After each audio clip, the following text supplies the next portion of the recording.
तो हमारे पास कोई आया, कितनी नमाज़ें पढ़नी, इशा में कितनी रकातें, हमने बता दिया 17 पढ़ो, 17 से कम नहीं होनी चाहिए। अरे भाई इसमें ज़रा जहमत होती है, प्रेग्नेंट लेडी है या लैक्टेटिंग पीरियड उसका चल रहा है, मान लो दूध पिलाती है बच्चे को या गोदी में उसके बच्चा है या ऐसे ही कोई बीमार है, परेशान हाल है, अब आप उसको बता रहे हैं कि 17 ही रकातें पूरी पढ़नी है, आपको पूरी नमाज आपको अदा करनी है। अब उसके लिए मुश्किल होती है इन चीज़ों को अदा करने में।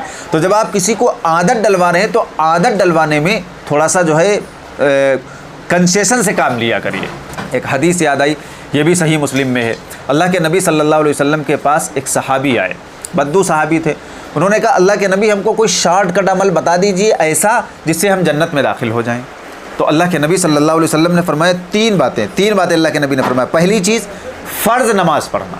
अल्फाज पर गौर करिएगा, कोई सुन्नत नहीं, कोई नवाफिल नहीं, कोई वितर, कुछ नहीं बताया उसको। कहा फ़र्ज़ नमाज पढ़ना, फ़र्ज़ ज़कात अदा करना और फ़र्ज़ रोज़े रखना। हज अच्छा उस टाइम फ़र्ज़ नहीं हुआ था तो हज का नाम अल्लाह के नबी ने नहीं लिया, बल्कि सिर्फ तीन चीज़ें बताई, फ़र्ज़ नमाज, फ़र्ज़ ज़कात और फ़र्ज़ रोज़े आपको रखना है।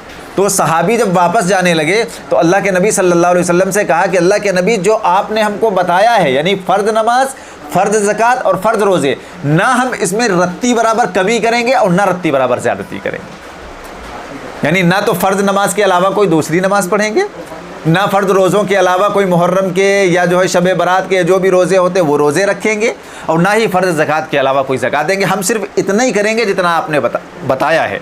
तो अल्लाह के नबी ने फरमाया हाँ।